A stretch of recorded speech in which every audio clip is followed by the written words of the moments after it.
Hello, I'm Dr. Omar Bey, and welcome to OBHealthy's Physicians Health Network. We're a group of Black physicians, and we have two focuses. The number one is to try and medically educate people of African descent about their health, number one. Number two is to encourage young Black men to go into medicine because our neighborhoods need you. And in the future, we need more and more people that look like us to be treating patients that look like us. So we need you, Black men, to go out and consider, even if you're considering medicine, take it seriously because we need you. Hold on just first. Understand our webinar is every second Saturday at 1 o'clock. Okay. And to sign on, it's so easy. Just go to OBHealthy, all one word, the letter O, the letter B, and healthy, and click on the physicians tab. From there, you'll be able to sign in. And the most important thing is that you can ask your medical question. Just type it in. Don't be shy. And if you're here today, please type in your medical question. We're looking for that question because we really are here to answer your medical questions. You know, I look at this and I'm so happy that we're able to bring this webinar to you in a way that we break it down and we try to explain things at a very basic level so that everyone can understand. I think of it as though I'm sitting in the kitchen with my mom and she asked me about her blood pressure and I'm explaining that to her. That's the way we want this to feel, as though the doctors are sitting in a doctor's lounge, just talking about different types of medicine and different types of treatments. And you are able to, be a part of that. And that's so important. So that's number two. If you want to check out any of our past webinars, all you have to do is go to OB Healthy and hit the YouTube sign. All of our past webinars are there. Please check them out. The most important thing that I can say today is please do not change any aspect of your medical care until you consult your physician. Only your doctor, truly, only your doctor can truly take care of you from a medical perspective. What I'd like to do now is I would like to get the docs to introduce themselves. I'm gonna start the way my panel looks. Dr. Patrick Anderson, please, can you introduce yourself? Hi, everyone. It's Dr. Anderson. I'm a board certified gynecologic oncologist. I take care of women with reproductive cancers. I've been a part of this panel for a while. Honored to be here among this illustrious, impressive, and educated group. Honored to be here. Thank you, Patrick. Dr. Kevin Holder. Dr. Kevin Holder is our special guest today, and I'd like you to introduce yourself, Kevin. Greetings, Dr. Bay. I'm glad to be here. Thanks for inviting me, all of the panel. You've done some great work. It's my pleasure to be a special guest and a participant. I'm trained in internal medicine and pediatrics, did a double residency, and have continued on in the area of both acupuncture, nutrition, homeopathy, and a variety of disciplines as it relates to how to look at the body, okay, from another standpoint. I'm amongst, physicians who have taken a large majority of their lives to commit to the physical body and the understanding of the physical body. So first and foremost, I'm glad to be amongst, those of like mind, training that honor the physical body and have committed to be a part of medical profession. So I'm in holistic medicine, but it's medicine that is dealt with from a holistic perspective. But first and foremost, it is medicine, and as a physician, I am going through the system of making sure that I understand the body and look to make sure that I take care of the body from the standpoint of what I'll describe later on today is a holistic model. So it's my pleasure, Omar, and right. Thank you very much. that, and Go ahead. all the rest is a pleasure to be pleasure to be here. All righty. Thank you. Thank you. Dr. James Lee. Hello, good afternoon, Dr. James Lee Jr. Glad to be here today. I'm a board-certified orthopedic surgeon, serve the tri-state area. All right. Thank you. And Dr. Kevin Clark. Kevin, you still on mute. Hi, good afternoon. Dr. Kevin Clark. I'm a surgical oncologist. I work at Newark, Beth Israel. All righty. And Dr. Court had to step away just for a minute. We'll get him when he comes back. Today we just I'm just so grateful that we're able to bring Dr. Holder onto our webinar because he presents medicine in a different way than most of us as far as our practices is concerned. And Kevin, do me a favor. Can you come a little closer to your computer because it truly I have a hard time hearing you. But Dr. Court just came back. Dr. Court, can you introduce yourself and then we're going to get going with our guest. Sorry about that. I had to step away for a moment. My name is Dr. James Court. My practice is in East Orange, New Jersey. I treat only adults. Thank you. Right. Okay. All righty. Well, Dr. Holder, one thing I must say, we go back a long way and all the way back to medical school. And the thing of it is that you went through medical school and then you went through your residency, Med-Peds residency, and you came out and practiced holistic medicine. And that's so great. But the thing of it is give us some idea on why you decided holistic medicine as opposed to the rest of us going into a Western kind of medicine practice. Well, what is it's just so interesting to me that you did that. I just want to know more about it. Can you give us some back history? Omar, can I just ask a quick question before Kevin starts? Yeah. Kevin and I have collaborated on many, many patients. Mm-hmm. And sometimes I see the end result of what he does, but question his approach. And we often have honest exchange. So I think, Kevin, if you could just start by just defining for us exactly what is holistic medicine. Right. Mm-hmm. Yes. Absolutely. Yeah. Thank you. Thank you.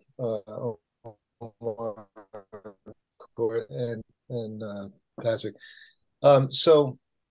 Holistic medicine, like I said, the roots is medicine, which means that we have to understand the body and we look to treat the body and we study and go through medical school, go to undergraduate. First of all, I have to include undergraduate because it started there for me to think about the body, okay, and how the body works, and then extended that into medical school. For example, taking biochemistry in undergraduate, then it's extended into biochemistry into medical, which is thereby looking at nutrition as far as I'm concerned. So I'm looking at biochemistry, I'm looking at nutrition all the way back to undergraduate and then into medical school itself. So holistic medicine is medicine from a holistic perspective. Now, I started this years ago, okay, as we came out of medical school and in medical school because of an orientation that says, I'm going into becoming a physician because I want to see how I can help people. When I was 8 years old, they asked me, what are you going to do when you grow up? Okay. My first word was, I'm going to be a doctor. Well, why do you want to be a doctor? And it's simple. It's the same thing it was then, the same thing it is now. And that is because I want to help people. Okay. So in helping people, my orientation was, in order for me to help, I got to understand. Okay. So in order to understand, I got to delve deeply into what are the things that make up a human being. So that takes me into medicine, that takes me into undergraduate, looking at physiology, did a double major in sociology and biology in undergraduate to try to understand the dynamics that a person faces, as well as how does the body work itself. In addition to that, following that into medical school, I'm now looking at the body, everything that I'm looking at, whether it be anatomy, whether it be physiology, whether it be pathology, whether it be biochemistry, whether it be neurology, is really based on a functional approach. How does this work? How do people work? How does it get impacted? Where does it actually shift off the axis where it allows one to function at an optimum state that then leads to something that's called disease, where the individual is no longer able to operate in what's called an integrated state. So holistic medicine for me is really an orientation. It has to do with looking at the body from a broad view and then honing down into the specifics, or starting with the specifics of a particular illness and then coming back into the individual and how that individual contracted the illness. So when I did peds and internal medicine, that's a developmental process for me. That's looking at the development of disease, is looking at how the body gets off track. Where does it start? So when I'm looking at an adult, I'm looking at where he came from, okay, all the way back to infancy. When I'm looking at the infant, I'm looking at how they're progressing forward. So therefore, we have to try to prevent problems, as well as we have to try to reintegrate an individual that has kind of moved off what's called a quote unquote healthy path. So holistic medicine is an orientation, which I can, probably the easiest way to summarize all of that is to talk about, okay, in traditional medicine, we do a couple of things, right? We diagnose, we treat, we're supposed to educate, and we're supposed to give direction, okay? Those are the 4 legs of the chair, 4 legs of the table, as far as I'm concerned, is how I distill it down, okay? The diagnosis means you got to listen to the patient, you got to be able to examine the patient, you got to be able to understand the body, and you got to make connections, okay? When you treat, okay, you're looking at, well, okay, what can stabilize this condition from a Western medicine standpoint, traditional medicine. Is all about, we got to, save lives. We got to make sure that this individual continues to be able to exist and function, okay? So we've been blessed, okay, by tremendous amounts of medicine that has evolved over time, that is based upon, oftentimes, discoveries by mistake, by the way, okay? Oftentimes, penicillin was discovered by a mistake, okay? So these discoveries are then put to use to actually save lives, as most medicines, when they originally came through, and especially in the infectious disease arena, was, actually saving lives because it treated the infection and people used to die from infections, right? Now we have antibiotics, okay, that, actually are able to restore a person back, to a functional state relatively quickly.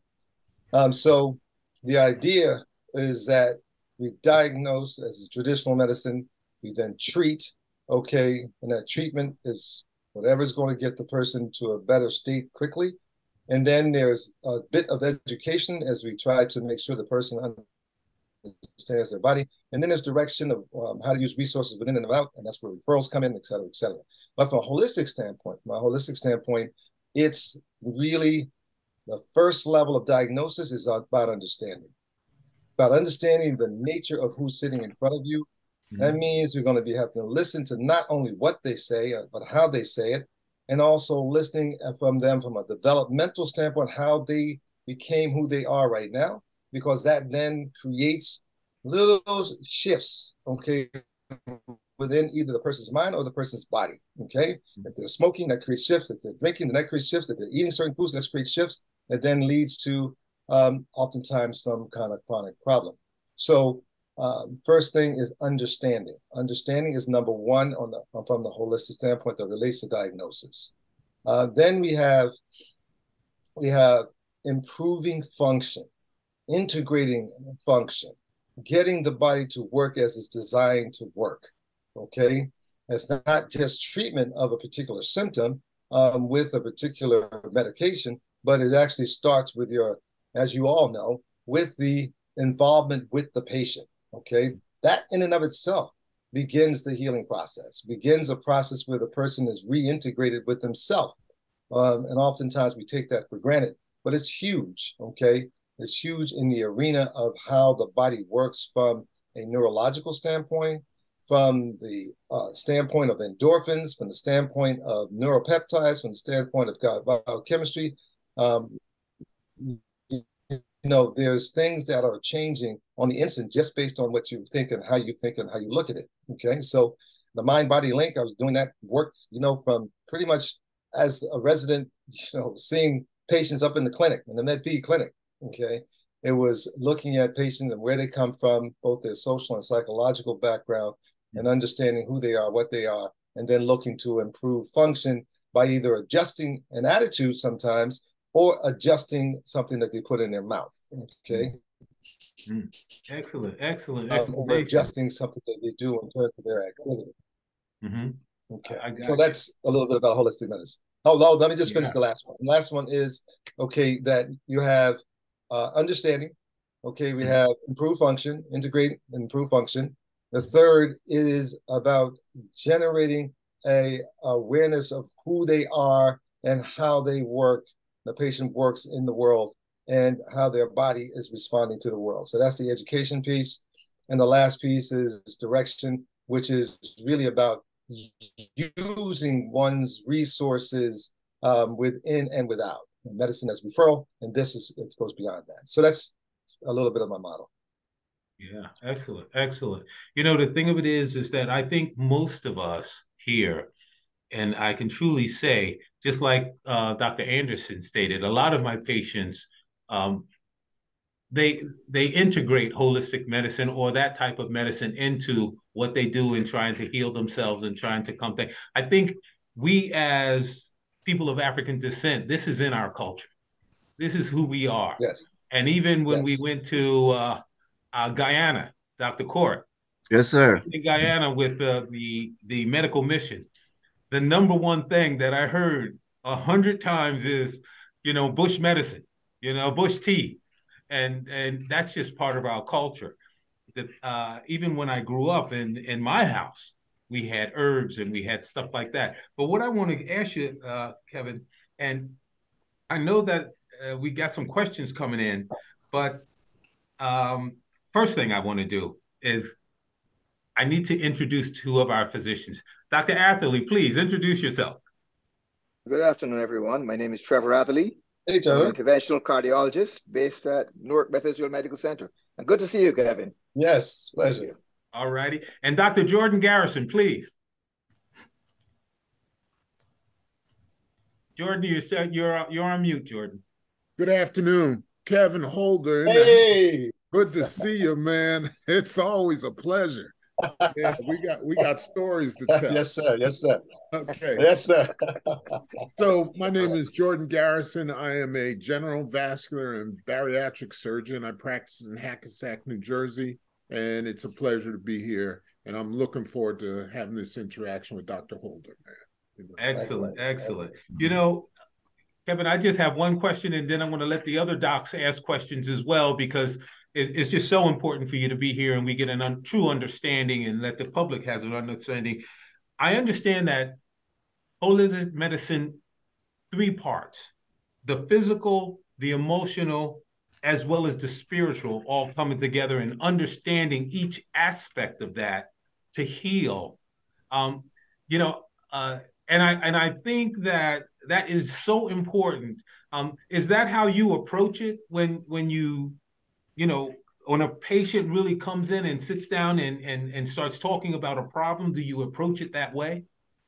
Absolutely. Remember, that's why the foundation, and I'll come back to this because it's the only way to keep it from becoming overwhelming, because, you know, there's a lot of things to discuss, is when we're talking about understanding the patient, okay, we understand first and foremost, okay, that we are a physical or a spiritual being having a physical experience. Mm-hmm. Okay. So therefore, the patient is not just a collection of bones and, you know, and different forms of cells and tissues that we study in medical school. It's activated by the spirit of the individual. Okay, so the spirit of the individual is what you're reading as the energy that's coming from the individual. And that's what gets affected first and foremost. People get affected, and then the body gets affected. Okay, it's not that, you know, a particular condition is what the person is. The person gets affected by three factors, okay, that ultimately affects their health. The first, and I always do a little query on this, okay, because it's simple when it's simple, but until then, there's many things that people conceive of, but we don't have the time for that, right? But the three factors that, you know, I've distilled down over time and that we all know when we think about it. The three factors are: number one, genetics. Number one, genetics, okay? The genetics are the foundation, the blueprint from which things operate, are created, and we are affected throughout our entire life. The second is environment. Okay. The environment is what thereby is going to now create the epigenetic effect, okay, that thereby either unleashes or activates certain elements of the genetics to our compromise or to our benefit. Okay, so the environment is impinging on us all the time. And unfortunately, you know, we as a people, as a community, and as a society do not respect our and our environment therefore does not respect us. So it comes back and activates a lot of detrimental effects, okay, that then results in a disease process or a limitation process, which is that's all disease process is a dis-ease. We start off with an ease, we start off with this integration, we start off with the way the body works, and it gets disrupted, okay, either from within or without, right? It gets disrupted because of our hereditary history and momentums that then come to bear, okay? The sins of our forefathers, they say, right? It comes to bear, or it gets disrupted by some of these environmental effects, the toxins that we're exposed to in our food, and the cleaning materials, the air, and on and on and on, okay? Mm-hmm. So when you take the model that I have, then you can connect it and you can make sense and into many different areas. So the third factor that affects our health is lifestyle, or what I call style of life. Now, the beauty is that the style of life can help to mitigate what? Environment and genetics, okay? So that's the power in your hand, as Adam Clayton Powell would say. Well, what's the power in your hand? What do you have in your hand? You have in your hand, you have choice, okay? You have the ability to make choice, which is based upon how you think, how you feel, okay, and your history, and how you merge with that. If you take life for granted, then you get what you get, okay? If you are going to actually be a proactive, engaging member of life, then you have some power in your hand to affect some of the things that there are predispositions towards, mm-hmm. as well as some of the environmental impacts that would take you out if you ingest it, okay? This includes things, if you take enough arsenic, you're gonna die, okay? Well, guess what? Arsenic is used and has been used in some of the pesticides in our foods, okay? If you hit an organophosphate, you're going to become paralyzed and you're gonna have neurological problems. Well, guess what? Organophosphates are some of the things that are used in our environment, okay? And on and on and on. So when we start to become a bit more mindful, this whole process of talking about mindful eating and mindful life is what I was doing back 30 years ago, okay? Because it's really about taking the information that we have, mm-hmm. and making it real, first and foremost, in your own life, okay? In your own life. And as physicians, we have a greater responsibility to do that, but we also have a greater pressure, okay, of seeing patients, of being responsible. The amount of pressure of being a physician and truly trying to take care of people is extraordinary, okay? The amount of stress just getting through medical school, remember, was huge, okay, mm-hmm. was a tremendous feat. So we've had all kinds of assaults just as physicians alone. So the idea is that there's 3 factors affecting one's health. We are responsible for understanding the patient when they walk through the door. If we're going to understand the patient as they walk through the door, then we have to understand they're more than just a bunch of bones and organs and cells and tissues, okay? Right. Far more than that. And therefore, they want to talk about down at the medical school, finally, compassionate care and being a physician. Well, that to me was the way it's supposed to be from the beginning. You don't have to tell somebody, okay, to be that way. Most of us, as being Afrocentric, have a tendency to already merge with patients because of who we are, okay, and the nature of who we are. The reality is, as you mentioned, going back to the motherland, is that they had something called, the reason why there's bush medicine is because that's the remnant, just the remnant of an understanding of the body, okay, because medicine started, okay, in the motherland, okay? Right. They actually have documents that show that all the disciplines that we have today were already back thousands of years ago. By the way, unfortunately, there's only remnants of it left because they destroyed Timbuktu and destroyed a lot of the evidence of that. But if you go back and read Mensurim and you go back and read some of the documents that have been unearthed, you'll find that they had the disciplines of virology and of pulmonology and all the things that we have kind of done already. They already had an aspect of. Right. The only other thing I want to say real quick is that. Let me break in here. Let me just say one other thing. We got a lot of hands raised. I want to say one other thing on that. Okay, go ahead. Okay. Go ahead. Well, let me just say one other thing. And that's I wanted to bring home the point of when you went to Africa and the issue of the bush. It's because they really, we as people are supposed to look at the nature of things. It's called the nature rule, okay? And the nature. And they're supposed to look at the nature of things.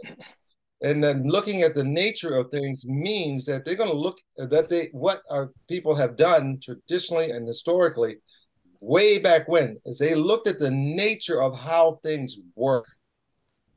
That you then get an insight into helping things to work better. That's where bush medicine came in, because they noticed what would happen when an animal would eat certain things, what happens at the bottom. So they were more highly evolved and aware of really inspecting how do things work and what is the nature of things. So that was the nature, translate that into the nature of what's going on within us and the nature of what's going on outside of us. Excellent. And that's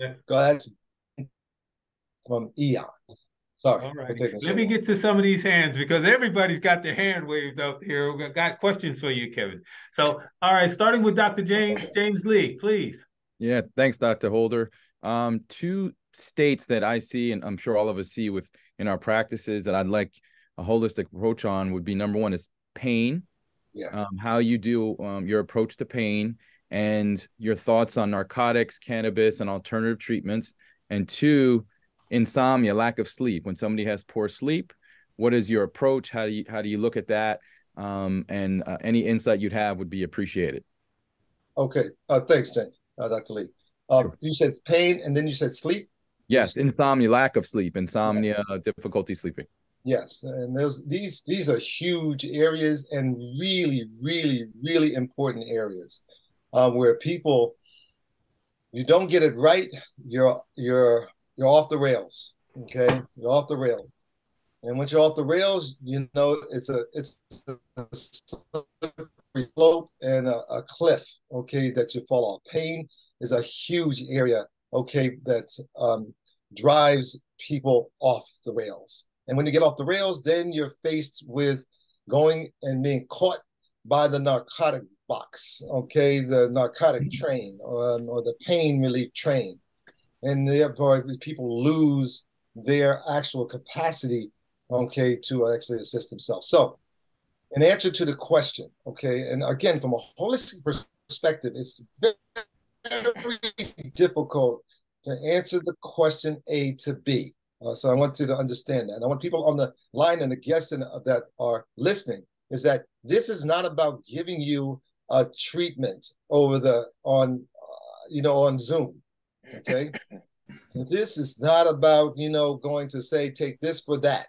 This is not about alternative medicine, okay, which is substitution of one thing or another. I've seen this holistic approach evolve from alternative, okay, to integrative, et cetera, et cetera.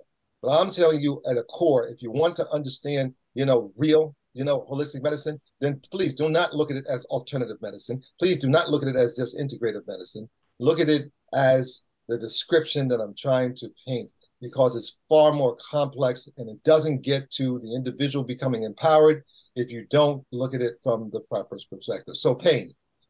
So there are things that can be of benefit in pain, and things that are touted, which I'm sure all of you have heard, curcumin, okay, as an example. Now I'm jumping to the end, okay, so I can come back to a greater understanding, right? I'm jumping to an alternative, okay, but I want to bring it back to an understanding of holistic, all right? Dr. Lee, you with me? Yes.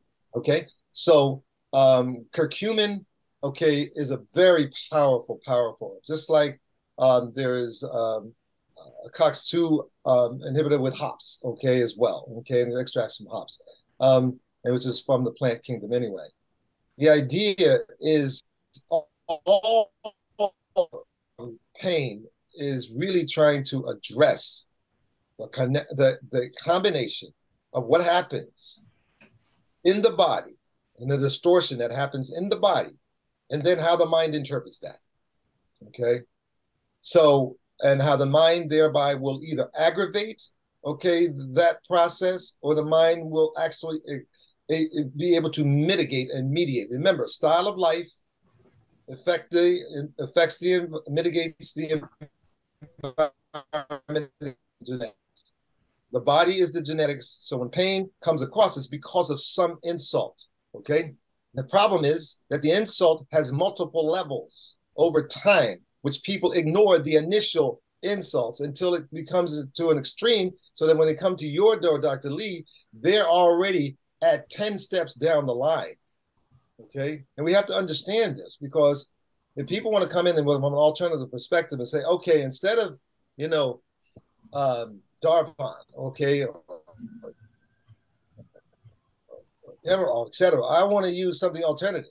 Okay. Well, unfortunately, that's not holistic medicine. Okay. Now you're stepping into a trap, which may work some of the time to mediate. Okay. So we can give you some, some alternatives. Like I said, okay, there's a product called Caprex, okay, that has taken a hops and taken it and now assisted it to do have an anti-inflammatory effect and a pain mediating effect. Okay. But when you're talking about somebody who's already been on a narcotic, okay, you have the effects of the narcotic, plus you have the effects of time and the effects of multiple layers of problems that have generated a chronic pain syndrome. And in that chronic pain syndrome, there are neural networks, there are interneurons, there's frontal cortex, there's limbic system, there's multiple areas of the body that have already been adjusted. So you got to peel back. That's why you got to know your patient. That's why, in order to really come up with the pain modality, you have to know the patient. Yes, can we do some stopgap measures? Acupuncture. Acupuncture is affecting the cannabinoid receptors as well as pain receptors. So acupuncture can absolutely be of some help in the good hands. The use of reintegrating soft tissue work, okay, can help to also mediate the pains. It should also be used because it gets the person reconnected to their body, right? And then, like I said, there are some supplements, there's DL-phenylalanine that can be of some help, okay, with just pain itself and the perception of pain. So it's really a combination of things, okay, understanding neural pathways, understanding some of the musculoskeletal aspects, okay, that can be of assistance. So that's hopefully a little bit of, answering the question. So that's a really complicated one. Sleep, I'm going to save for a minute. Okay. Thank you. Dr. Garrison, you're next. Okay. Hey, Kevin, once again, I'm going to bring you into my home for Thanksgiving dinner here. And the conversation. I'll say it again, Jordan. It broke up on me. Say it again. Speak up a little bit, Jordan. I want to share with you my experience at Thanksgiving dinner at my house. And I want you to kind of tell me your approach to this. As you well know, I do obesity surgery. And as I'm sitting at the table, one of my family members who presents as 5'1", 350 pounds, hypertensive on meds, diabetic on meds, sleep apnea, and taking the blue pill for erectile dysfunction. Right. And as we were talking about obesity surgery, of course, he shot it down and said, that's an unnatural way of losing weight. He said, so I want to do it the natural way on all those meds. Okay. So what would be your approach? Because I'm sure you see these patients who come in and say, I want a holistic approach to my chronic problem on meds. What would be your approach to these patients? So my first statement to you, Jordan, is to say that Yes, it is an unnatural approach to an unnatural situation. Okay. Yeah. The idea is to understand this relates to what was asked about pain. Now we're talking the same layering of problems over time, okay, that puts one at an extreme in the pain arena, okay, Dr. Lee, is now you're talking about it in the metabolic arena, okay? So consequently, the reality is, okay, that medicine has afforded people the ability to take control back on their life and to give them more time. This person that you're talking about is a walking time bomb. Okay, it's only a matter of time before there is an incident that occurs. Okay, that can actually take their life or cause significant compromise to their life. So the reality is that they're in an unnatural state.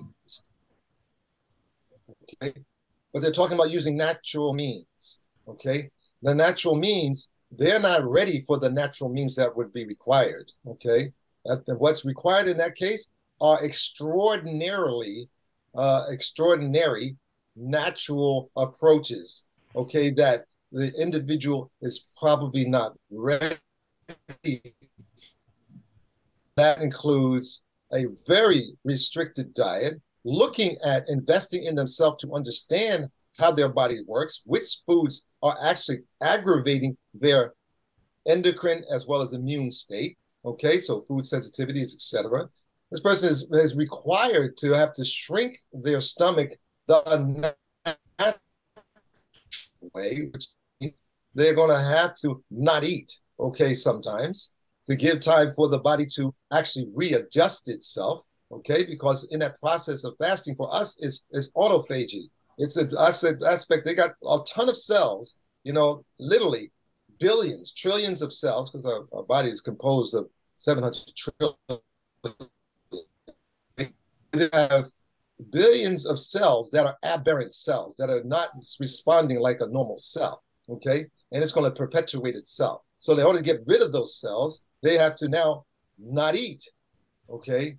And which means they give time for the body to actually get rid of some of those cells through the process of, okay?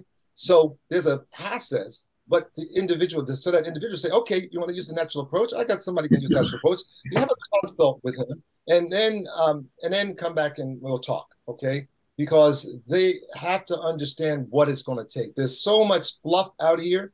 There's so many people saying so many things. This whole natural approach, is not put in context. Okay, and there's a lot of people that are on the internet just taking advantage of people because of the time period that we're in, where people are looking for something different because what has been there hasn't worked and has caused other problems. So that's okay. my answer. So Kevin, just take one of those problems. Just take the hypertension. What would your approach be to their hypertension? I know you say diet and shrink the stomach. I got that. We're on board with that. But in the process of getting from point A to point B, how would you deal with that high blood pressure problem? Well, again, you gave me a specific scenario, and the scenario is a metabolic syndrome patient, okay? They have hypertension, they have obesity, they have diabetes, okay? And it's linked, okay? So I don't deal with that individually. There's no way that I'm going to step into that trap of trying to deal with the hypertension individually, okay? It's the hypertension, number one, I want to say this to all involved. Hypertension is one of the most difficult, okay, areas to crack, okay, because it's a multifactorial problem. It got many processes involved with why a person develops hypertension, okay?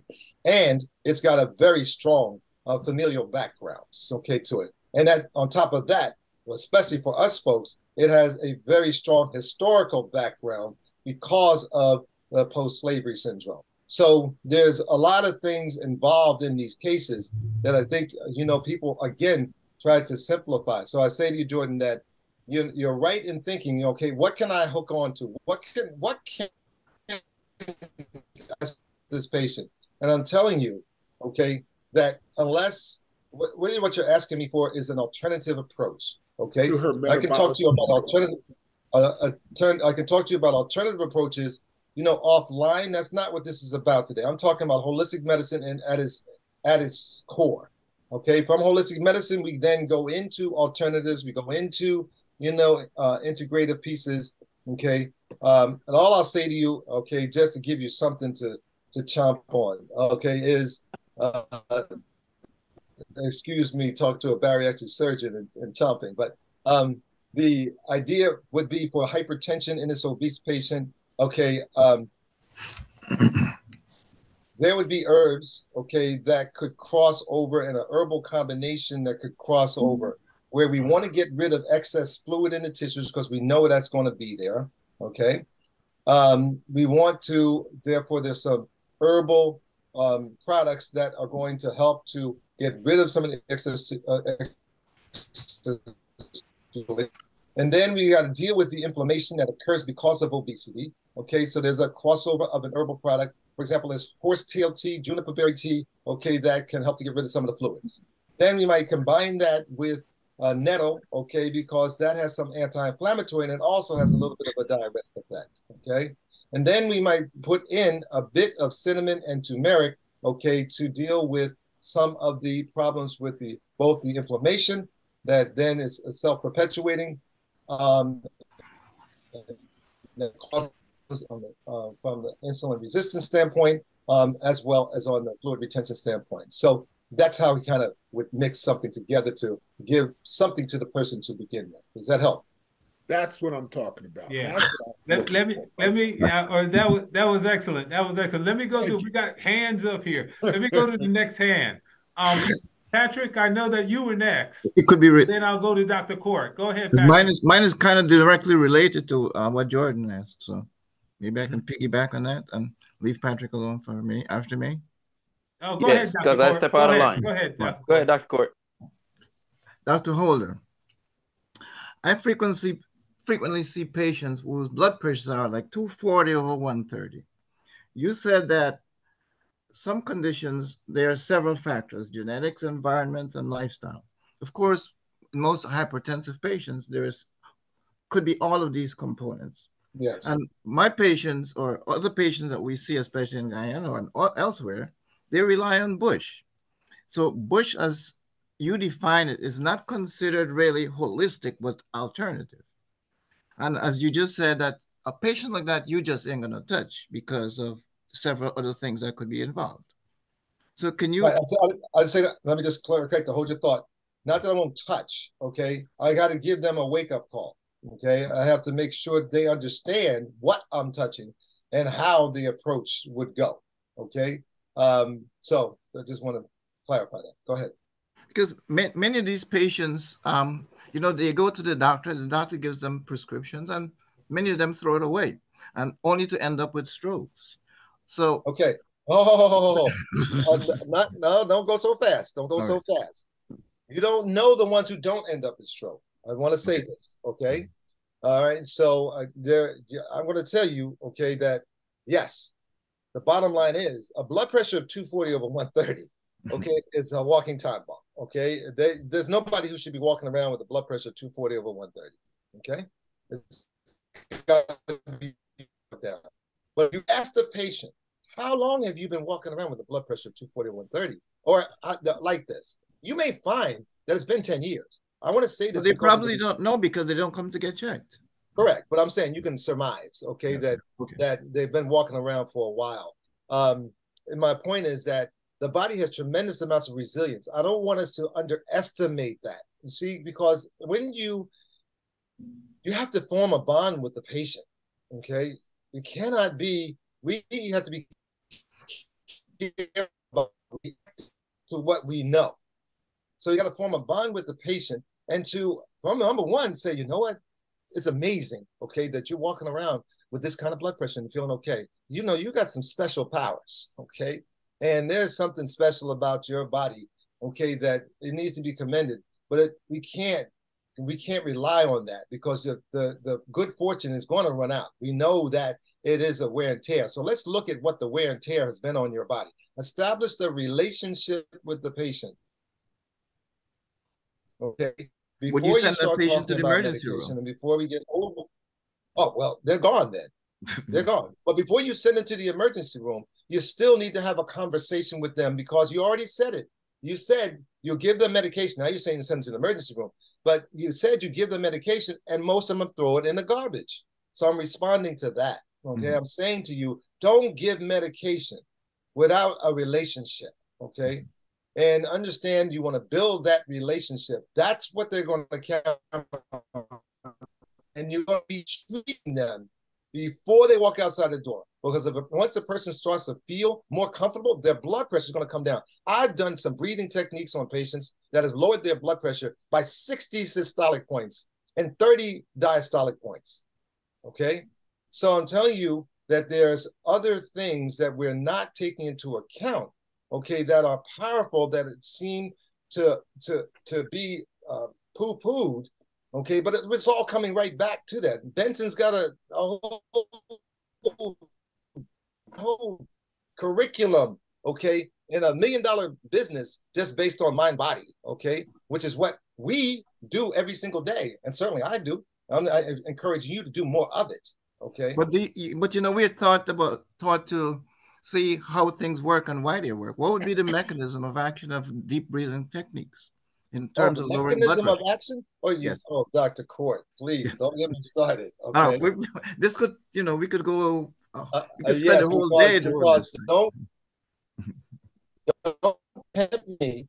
Don't tempt me. Okay, to start to unleash the science of what I do. Okay, right. or taunt me with the idea that there's no science behind what I do. You're talking to the wrong one. Okay? But that's where I was going.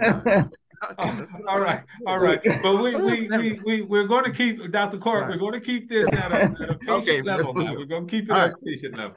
All right. Let's give him one thing. Let me just give him one thing, okay? Okay. And that's called heart rate variability, okay? And Dr. Okay? Heart rate variability, the autonomic nervous system, and the balance between the parasympathetic and the sympathetic nervous system, and the regulation through nitric oxide that's produced when you breathe through your nose. Okay, so let's just give you a little something to chew on. Okay. All right. All right. Vasodilation. Sounds good. Who's next? Dr. Was it Dr. Anderson?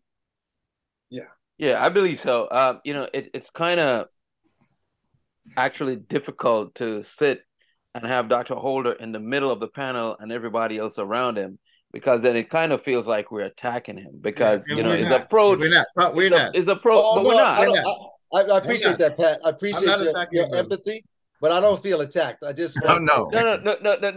I'm stating the perception of someone who is looking at the panel in short term, not understanding that our relationship has been long-standing. And and I gotta tell you, I share this story all the time. And Dr. Holder, I said it when we were at that symposium the other night. How I looked to figure out where on the wall my portrait was going to be, not accounting for a column, because I keep going back and referencing where you and Dr. Bay's portrait was on the wall. Okay, but that said, your integration, and when I say to folks who come to me from Dr. Holder, I said, for me, he's a compliment. He complements what I say to you. And you can coin it however you want. Integrative medicine, alternative medicine, that's your business. But for me, it's a compliment. And you touch so many aspects that even when you address Dr. Lee's point about pain, it distracts me from what I wanted to ask you about, because that was part of it. Realizing that pain has many aspects and you have to touch on every aspect. The neurologic component, the physiologic component, the emotional component, and where were we going into this? It takes you into addiction medicine, so we can branch and talk about so many things. But for what I do, and I can probably speak for Dr. Clark as well, as in Kevin didn't get a chance to introduce himself. Is cancer work, right? And when it comes to cancer work, there is so many challenges. There is genetic influence, there's environmental influence, there's lifestyle influence. all of which you touch on, but it's in a broad educational aspect. So in order to have a meaningful conversation, I have to say to you, let's take one thing, because as I look at the questions are concrete questions. How can you influence my dizziness? How can you prevent me from getting not just cancer, because that in of itself is broad, but a specific kind of cancer? And I often say, and you and I have managed a couple of patients together, and we won't even talk about cervical cancer because that covers everything we talk about. That goes from environmental, which includes infection, lifestyle, prevention, which includes vaccines, which I start talking about vaccine. I'm telling y'all, Dr. Holder has a whole nother platform as to how to handle the issue of vaccines and prevention as it relates to vaccine medicine. But endometrial cancer and the physiologic changes that occurs in a woman's body over time, and how you help create homeostasis that goes from menarche to postmenopausal state, how you use your natural environment, as in the foods we eat, the herbs we consume, and lifestyle to maintain a certain hormonal homeostasis that ultimately prevent a hormonally driven cancer in many of these patients, specifically to endometrial cancer. So Dr. Holder, can you talk about lifestyle changes that allows you to maintain homeostasis as it relates to feel good that we often translate into a hormonal state? Okay, so we're specifically talking about the uterus and endometrial. Okay, yes. And endometrial. Okay, because everything has a specificity, but at the same time there's applicability to across different tumors, etc. So in terms of the the endometrial axis, okay, we have to look at it in context to the body itself and realize that we're talking about what impacts. This is the way you look at it. What impacts the uterus, okay? And when you start to think about this, then we know that, of course, hormones do. There's a nervous system. There is a blood flow. There is an environment that comes through the vagina and also has this impact on surfaces. Okay, so we know that there, for example, on surfaces, from the immune standpoint and an ecological standpoint, there are biofilms, right? Biofilms, right? Patrick, you're yes, I'm with you. So with these biofilms, it creates a surface that we oftentimes take for granted. We don't even realize that there may be biofilms, and this is only just being researched, okay, on the mucosal surface of the uterus, okay? Now we know that there's a biofilm in the vaginal area, okay, because wherever there is mucosa that's exposed to the environment, there's potential for these biofilms, okay? Well, the biofilms automatically affects, okay, the immune system, okay, and it can create a problem over time. Okay, then on top of that, we had the actual process of the okay, that happened because of an irregularity in the menstrual cycle. And all of it hinges on some degree of susceptibility, okay, especially when you're talking about cancers, right, Patrick? And so there's going to be some type of susceptibility in a genetic component in that endometrial cell, okay? If not, okay, then there's a significant insult that's happened multiple times over time. So how do we, so in order to answer your question, what I'm trying to say is that we got to understand the components of the problem and how it relates to an individual case, okay? So if a person comes through, because I think your question is, okay, how do we prevent, okay, or mitigate the influences that then leads, okay, to endometrial carcinoma, correct? Correct. Is that your question? That's the question. Okay, so in order to do that, we got to understand the axis. So that's why I take more time, because if you understand the axis, then I can talk about certain things to prevent. So, for example, estrogen progesterone balance, okay, and the aspect of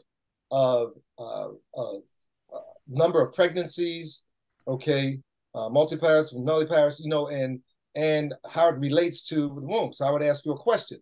Endometrial cancer is more frequent in nulliparous or multiparous women? The hormonally driven types is more frequent in the nulliparous woman because Okay. you don't have that break in the constant bombardment of the endometrium through the hormonal the estrogen environment that pregnancy often offers you. Okay. So the idea from that, and if people think about that, then we automatically can understand that what I'm doing when a person comes through, I'm assessing their menstrual cycle. Okay. I'm also, people come in and say, I want to prevent endometrial carcinoma, okay, or uterine cancer. Okay. They don't generally come in that way. Okay. It's up to the physician to look at their family history, okay, and to make that part of the protocol. Okay. So your question, it would be specific in a situation where there's a family history or where their diet has so much of an estrogen dominance that we have to adjust the diet because we know it can cause a variety of problems. Okay, excellent. From thyroid all the way down to uterine. Okay, so the idea is, the simple way to answer your question is to, if there's problems with a premenstrual syndrome, okay, then we know that there's oftentimes an estrogen progesterone imbalance. If there's problems with bleeding excessively, okay, then there's an element that we can address. For example, there's a particular herb called trillium, okay, that helps to mitigate the amount of bleeding or the imbalance in that bleeding. So it becomes the challenge with holistic medicine is that it's really personalized medicine. Okay, if we're talking about a progesterone-based problem, yes, there are herbs that can help with a progesterone, deficiency. That's the most common herb is chaste tree. Okay, so the idea is to understand the different aspects of the problem, to balance the system and always try to improve. That's why the second level is an integrating function. Understand, holistic perspective, understand, which means you got to listen to the patient, you got to take into account, the family history, their lifestyle, got to take into account their personal history. Then we have to come to, okay, what are the main symptoms that are presenting itself? Okay, what is the future that I can see? What's the history that I hear? And now I'm gonna intervene with an approach that says the improving of this situation. I'm going to reach for those things that can help to improve that situation. This could be an herb, this could be a food, this could be acupuncture, this could be homeopathy. That's based on both my experience. Homeopathy doesn't have a lot of research, but I will tell you that when it works phenomenally well. Or something that in medicine they only talk from a pejorative standpoint and very negative standpoint, homeopathic doses, not realizing that our bodies work based on an actual frequency-based aspect. There's, so if oftentimes you change the right thing, you can change many things. Right. I have to get my charger before I lose you all. Okay. All right. Do that, Kev. What we're going to do at this particular point, we still have two hands up, but what I want to do is I want to break for our halftime, number one. And number two is that first thing we're going to do is we're going to reintroduce ourselves because a few of our doctors have come in and didn't get a chance to introduce themselves. Dr. Clark, can you start us off, please? Yes, Dr. Kevin Clark. I'm a surgical oncologist. I work in Newark, Beth Israel. All right, Dr. Atherley, please. My name is Trevor Atherley. I'm an interventional cardiologist, and I'm based predominantly at Newark Beth Israel Medical Center. All right, Dr. Court. Dr. James Court, internal medicine. I practice in East Orange, New Jersey. All right, Dr. Garrison, you're on mute. Dr. Jordan Garrison, board certified general vascular and bariatric surgeon. I have an office specializing in diseases of veins in Hackensack, New Jersey. All right, excellent. Dr. Patrick Anderson. Yes, I'm Patrick Anderson. I'm a GYN oncologist. I practice primarily out of Newark, Beth Israel. I'm just happy to be here. All righty. Dr. Ali, welcome. Hi, good afternoon or good morning from the West Coast. Dr. Mazhar Ali, gastroenterologist at Scripps Clinic in San Diego. Excellent, excellent. Dr. James Lee. Hi, Dr. James Lee Jr., second generation orthopedic surgeon serving the tri-state area. All right. And Dr. Aluya, welcome, brother. Yes. Good afternoon, everybody. Nelson Aluya, Medicine Pediatrics. Until recently, the CMO of NCHC, the Newark Community Health Center, now more in private practice and academia. Thank you. Excellent, excellent. Just understand that our webinar is every second Saturday of the month at 1 o'clock. And please let friends, family, church members, fraternity, sorority, all know about us, because it's about educating people of African descent about health and how to keep ourselves individually, how to keep you healthy. And I'm so glad that Dr. Kevin Holder comes today, because he has an approach to medicine that is not very foreign from what we do, actually. And I'll talk about that in a minute. The most important thing I can say is that please do not change any aspect of your medical care until you consult your physician. Only your doctor truly can take care of you best from a medical standpoint. If you want to see our past webinars, all you have to do is go to OBHealthy and hit the YouTube, and all of our past webinars are there.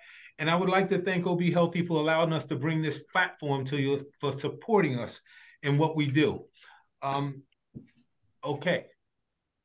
Let's go ahead with Dr. Kevin Clark. You have your hand up, and I know everybody's been patient.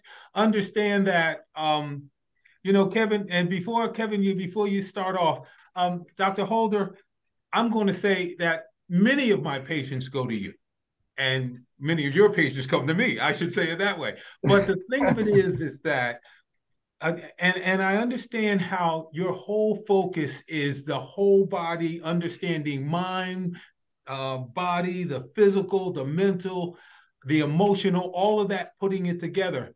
I think in many aspects, in many ways, we all do that. We may not do it to the extent that you do it, but we do that in our practices.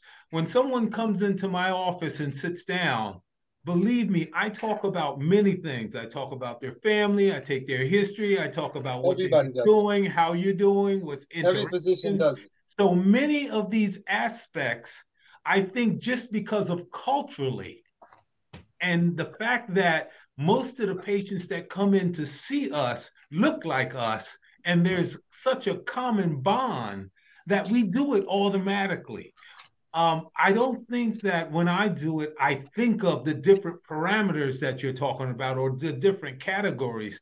So I may not get into it as deep and understand the ramifications of each aspect if I delve into it. But I think to a certain degree, we all have a bit of you in our practices, just to start off with that. Dr. Clark, come on, give us something. All right, thank you. Thank you for coming, Dr. Holder. I have two questions. The first one is, I can't think of a negative aspect necessarily of holistic. It sounds good. But my question is, in treating a patient who, say, is not seen or being treated conventionally, I don't know if that's the correct word, but getting traditional medication rather. How do you monitor your approach? And at what point would you say that I need to divert or to go to traditional, if there is such a point? Okay. That's one question. The second question, in patients, and more commonly, you're going to have patients, as Dr. Bay just mentioned, where they're getting both treatments. Is it ever, I don't want to say dangerous, but not in, is there ever a conflict where both therapies or both approaches are not in in line? And can it be dangerous for the patient? Yes, yes.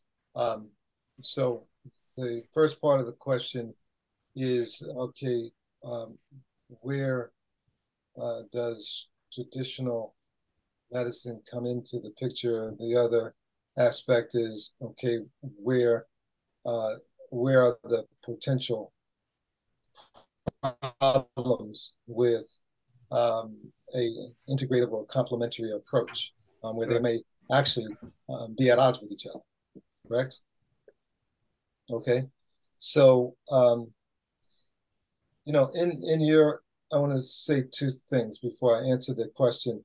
Is first of all, with Pat, I want to also mention one of the aspects that's really important to understand about reproductive tumors is, and I won't even bring in the issue of the confused immune system, but it's just the issue of the phytoestrogens that exist given the plastics that we're exposed to in such a large degree. We know that some of the pollutants now are causing confusion within the endocrine system, and that, whether it be in science where frogs are turning into hermaphrodites because they're exposed to certain types of chemicals, and that's creating an estrogenic effect that thereby affects the uterus as well as the ovaries, as well as the breast for that matter. So I just want to say that, okay? So in terms of prevention, in terms of looking at preventing something, you have to look at the environment and some of these elements in the environment, and there's some study that's required for that.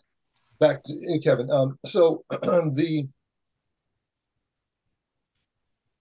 aspect of traditional. Oh no, the second thing was, Omar already mentioned that every physician, okay, is got to interview patients and got to take care of patients. And everybody on this panel, okay, especially of dissent, are already, okay, doing what I consider to be good medicine.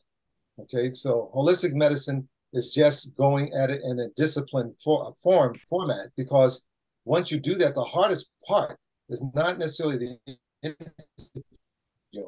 Okay, that's something that many don't do adequately enough, really don't listen, and there's a lot of things that are missed. Okay, but there's also then the issue of treatment.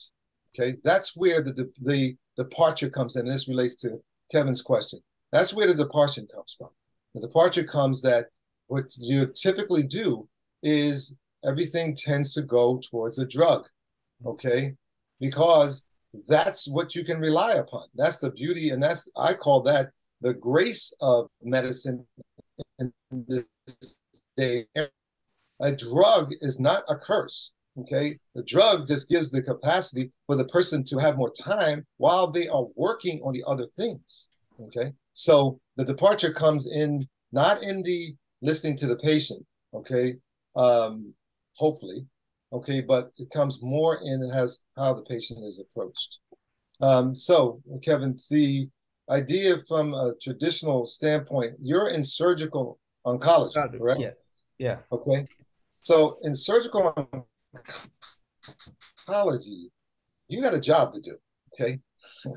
And that job is surgery. Okay? And it's to now extract, remember, we have to look at the continuum of things. You cannot look at this based upon, an event. You have to look at it based upon a continuum. So holistic gives us the understanding of life as a continuum. When a person is coming to you at that point where they need to have surgery, they're way down the line, okay? So at that point, we're not going to be talking about eating nuts and berries, okay? Right. You're at a point where you got to bring out some instrumentation, okay, that's going to take care of an obstruction or take care of something that would take over their entire body, okay? So part that is a holistic physician is to help patients to understand, okay, where it intervenes. So from a surgical oncology standpoint, I don't want you to stop doing what you do. That's the expertise that you have, okay? And that's what is going to assist the patient everything that we do and everything that you do is done gently, is done with the care, okay, which means before you operate on that patient and after you operate on that patient, those things are important, okay? And I'm sure you do this already. I want to emphasize that that's the holistic aspect of your particular arena, is making sure that after the surgery is over, that you know, come and you know, just kind of let them know about their body, okay? Congratulate them, glad that things work well, on and on. Okay, so the traditional aspect for you is really based upon the discipline that you perform. And we do not negate the discipline that you're in. We use it to the greatest advantage to help the patient in the final analysis. Okay, taking out that tumor, okay, is the beginning of helping that patient. It's not the end, right? Right. Okay, so the next thing is in terms of the issue of antagonism and the issue of contraindication, etc. There are many things in the holistic arena, okay, that are contraindicated in a particular case. Something as great as the touted turmeric, people have allergies to it, and they can develop more inflammation. If there's patients going to surgery, they should not be taking curcumin, okay? They should not be taking vitamin E. They should not be taking even quercetin, okay? As another bioflavonoid you may or may not have heard of. So there are many indications based upon the particular discipline that you're in, okay? And in a particular case of surgery, you know, I think it's important to ensure that the patient is ready for the surgery, both mentally and physically, that as you go through the surgery, you're being aware of the type of system that they have, and you want to give that information back to the patient, okay? You know, because when they leave, okay, they have to be better mentally, emotionally, as well as physically when you leave them. So that's, again, a short answer, okay? We can talk about offline other contraindications of a variety of different things. But yes, there absolutely are elements that should not be mixed. Excellent. Dr. Atherley, you're next, Yes, please. yes, thank you. I certainly am enjoying Kevin's dissertation. There are some concerns I've had about the acuity or the cuteness of the procedures and the interventions that I have to have on my patients, and how my approach at that time may affect later on the long-term holistic approach to the patient. For example, a patient coming through the emergency room with chest pain, and I am forced into following certain protocols and quickly trying to alleviate that, including taking the patient to cardiac catheterization laboratory and performing procedures on them. Or a patient comes with a heart rate of 200. I have to do certain acute medications, which do not take into account the entirety of the holistic approach. So my question has been partially answered by Kevin in terms of the timeliness and how, in fact, we approach that in terms of the immediate, then the later, intermediate, and long-term management of some of these disease processes, which can suddenly flare upon us. Yes, very good. It's so important to understand that the beauty of traditional medicine, and I'm counseling patients on this all the time. There's a lot of patients come in and they're averse and against and think that, you know, they need to put up the cross and they're going into a physician's office. The physician, as long as the physician's taking the time, they need to understand that the best part of traditional medicine is crisis-based intervention. Okay, that is a blessing. It's not a curse. Okay, to be able to put a stent in somebody who's got left main disease, okay, or to take care of a person who's an atrial flutter, well, not atrial flutter, say an atrial fib with a rate of 180, okay, is critical, okay, to the life of that individual. So I think it's important to understand that traditional medicine is not a curse. Okay, it only becomes a curse when it's misused and the patient is not taken into account. But when we're talking about levels, okay, of priority, you know, the patient's life and making sure that the patient's potentially not going to have an acute disaster. Okay, if there's an aneurysm that's bleeding, that needs to be clipped. Okay, there's no discussion about what food are they going to eat, you know? So yes, I appreciate your acknowledging and also understanding the importance of what you do, and also for patients that are out there who are listening to this, that there's a continuum to the process, okay, of how you get in a particular position that you get into. If you have that blood pressure, or if you're having chest pain, that chest pain is just a culmination of factors that started 10 years ago. True, true. Right? We still have quite a few hands up, but let me do this. We have questions that have come through, and I think we should try to answer some of these questions from our audience. Let me read a few of them. I've been feeling lightheaded and on and off for a few months. No diagnosis. GI recently said that I have orthostasis. Okay, orthostasis. I'm sorry, orthostasis. How can I address this with natural medicines? Number one. Number two, could lightheadedness be related to insulin issues if I am not a diabetic? Good question. All right. So number one, orthostasis, and number two, insulin. Orthostasis. First of all, say that again. No. So it's orthostasis, and could lightheadedness have some relationship to insulin resistance? Is that it? Yeah. Okay. I think so. The number two says, can lightheadedness be related to insulin issues if I am not a diabetic? Yes. In fact, you could be the opposite, right? Every physician knows this, right? Dr. Court, not hypoglycemia, can definitely cause you to have dizziness, can definitely cause you to be unstable, can definitely cause you to have a multitude of symptoms, of which it could be a group of them, like, palpitations, a little bit of sweating, a little bit of nausea, a little bit of lightheadedness, or it could just be lightheadedness, or it could just be faintness, it could just be weakness. So that's related to the insulin response, okay? So it's not diabetes, it's actually could be the opposite, or it could be a hyperinsulinemia, okay? It could be related to even, a tumor in the pancreas for that matter, but not to put that out there, okay? But the idea is that, first, is that, yes, it could be related to an insulin, and your physician will be able to assess that. If you ask them that question, they should really evaluate this. The other part of the question on orthostasis, well, I would leave that to Dr.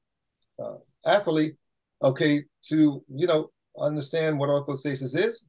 And basically, you have to evaluate whether or not that's just related to dehydration or what. So I would defer to Dr.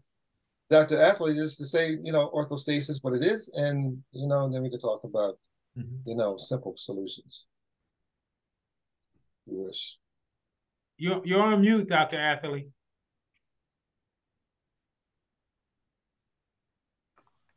I'm sorry. Yes, a quick comment on orthostasis or orthostatic hypotension, generally referred to as a significant fall in the blood pressure related to postural changes. So patient may be laying or sitting and get up, stand up, and the pressure may fall.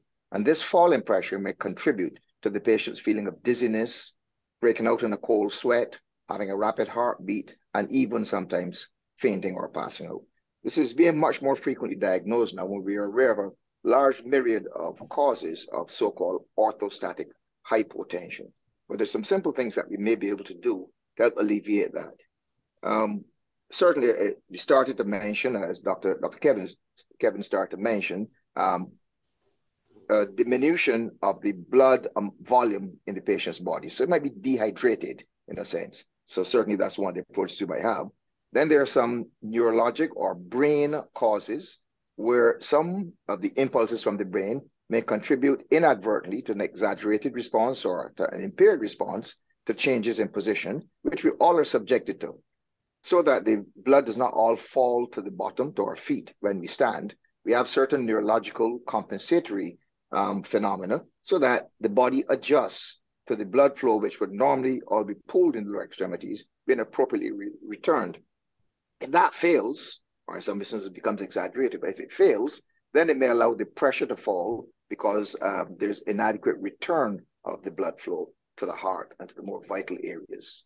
So there are a large number of causes of it, but the first is the documentation of it.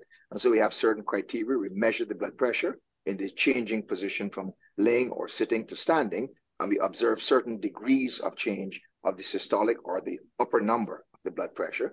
And then we can document, well, this is probably orthostatic hypotension, and may attribute this to some of the symptoms that have been ascribed. For example, the dizziness. The treatment is often much more difficult, however. And yeah, if I can comment, I mean, if I can comment, I mean, this sort of lightheadedness, albeit intermittent, requires like a comprehensive evaluation, right? There is the neurologic component. There's the cardiac component.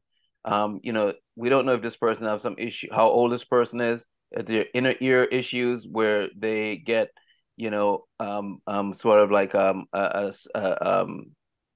syncopal episode because of the inner ear function of those little bones. We don't know if there's vascular disease in the carotids. So all these, it just requires a Dr. Aluya type or a Dr. Court type to take this person and do a comprehensive evaluation that encompasses all that. And then when they find a dysrhythmia, they send it to Dr. Atherley's way. If they find an insulinoma in the pancreas, then they send them to Dr. Clark's way. You know, if they find some sort that this person is anemic because they have a GI bleed, then they send them to Dr. Ali's way. You know, if they find that they have pulmonary hypertension leading to right-sided heart failure, then that's a battle between you and Dr. Bay. And when you find none of that, then we send them to Dr. Holder and said, listen, let's work on some homeostatic approach. No. You don't wait that long for Dr. Holder. Well, I think you can probably send them to Dr. Holder from the beginning anyway, right? That's the point. Right. Everybody's right. But sometimes it's an interesting perception that, you know, when it comes to holistic medicine, there is something natural that Dr. Holder is going to prescribe, and you're going to have a net gain over a short period of time. When essentially what Dr. Holder is trying to do is take all the natural elements, and when it comes to natural elements, they work on their own time frame. So, you know, where Dr. Holder comes in, he takes all these natural elements, whether he gives them, you know, and mind you, I know he writes prescriptions too, so don't let him fool you. All right. Hold up. Now you're going to make me intervene. Let me intervene. No, just let me finish. But he needs the element of time. I'm the guest here. I'm the guest. Okay. Refer to the guest. Okay. Refer to the guest. Kevin, you know we love you. You know, don't worry about it, brother. You're in there. I want to make sure that you understand that I'm the one that deferred the question to first and foremost, Dr. Atherley, because I said that there are a multitude of things. People coming to me, I'm a doctor first, okay? And I'm going to be evaluating. So I deferred on the question to give you all the opportunity to speak. Otherwise, I could have spoken and said everything that you said already. Okay? So let's understand that this is not about whether you prescribe medicine or not. It's about whether you're practicing good medicine, which means that first and foremost, you got to diagnose and understand the patient. Okay, and understanding the patient, we did make a determination as to what is the appropriate treatment. And if it is a prescription, I am a physician. I said this at the beginning. I'm trained as a physician. I can write a prescription just as easily as you can, but I choose not to because there's too many times where there are other things that can be done. One of which is to make a referral to see where the problem is. And oftentimes, instead of giving a prescription, there's other things that can be done that are at the root of why the person may be having that symptom. Okay, so that's how the wheel comes full circle. You know, I said it, and I'll say it again just in case you missed it. That everybody here has gone through the rigors of medicine, have gone through the rigors of a curriculum. And the whole point is what?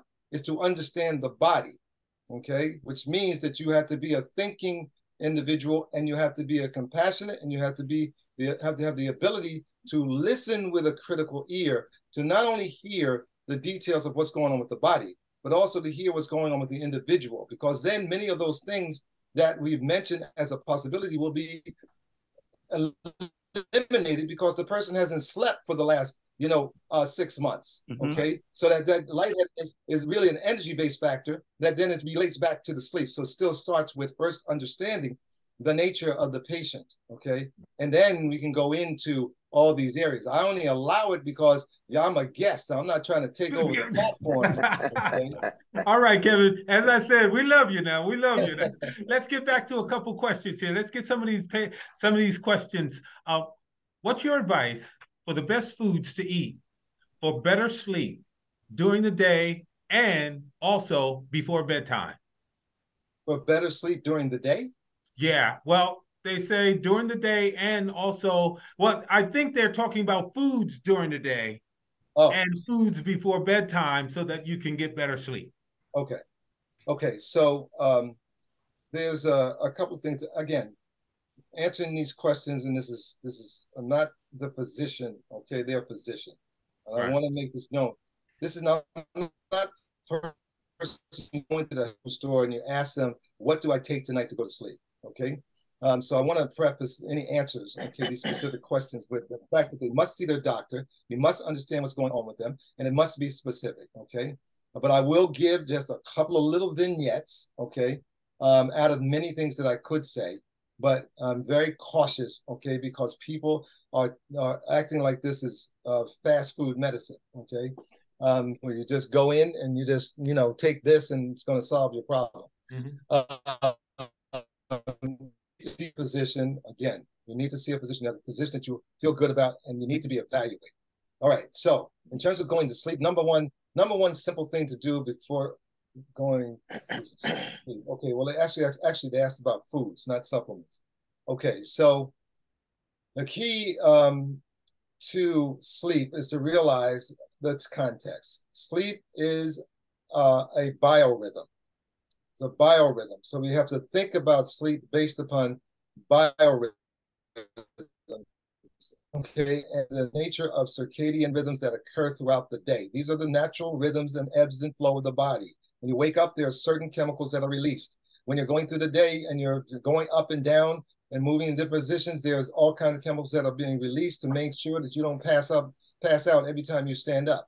Okay, so the brain, the adrenals, as well as the pancreas, as well as your vascular system is all being recruited. So there's many things that are going on during the day. So daytime is sympathetic time, okay? Typically speaking, sympathetic means turned on, parasympathetic means turned off. So at nighttime, it's supposed to be turned off. Parasympathetic system is supposed to dominate.